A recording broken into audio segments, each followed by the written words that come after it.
बऱ्याच भक्तांच्या मनात एक प्रश्न येतो जो त्यांची श्रद्धा जरा हलवून टाकतो. जेव्हा भक्ती करूनही अपेक्षित परिणाम मिळत नाहीत तेव्हा हा प्रश्न विश्वास कमी करतो. चला ही रहस्य जाणून घेऊया जी श्रद्धेला एका सवयीतून एका खोल अनुभवात बदलतील. पहिलं रहस्य म्हणजे कनेक्शन आतून आहे. आपण गुरूंना बाहेर शोधतो, मंदिरात, मूर्तीत. हे शोधणं चुकीचं नाही, पण अपूर्ण आहे. कारण दत्तगुरू फक्त भौतिक स्वरूपात नाहीत. दत्तगुरू म्हणजे एक चैतन्य जे आपलं मन शांत झाल्यावरच काम करतं. आपल्या प्रार्थना म्हणजे काय, तर मागण्यांची एक मोठी यादी. पण गुरु इच्छा नाही, गरज पाहता. अपेक्षा आणि गरज ह्यात खूप मोठा फरक आहे. एक चिंता वाढवते तर दुसरी शांती देते. आता दुसरं रहस्य, अडचणींचा उद्देश. कधीकधी खूप श्रद्धा असूनही आयुष्यात संकटे येतात. नोकरी जाते, नात्यात तणाव येतो, अपमान होतो, आणि मग एक प्रश्न मनात येतो.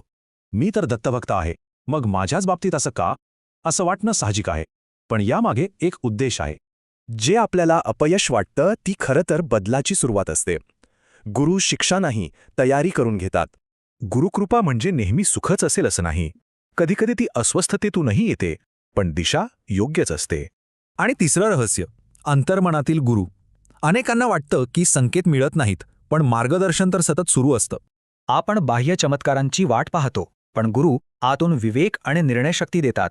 हे मार्गदर्शन इतकं सहज असतं की ते आपल्याला आपलेच विचार वाटतात. हीच तर गुरुकृपा आहे.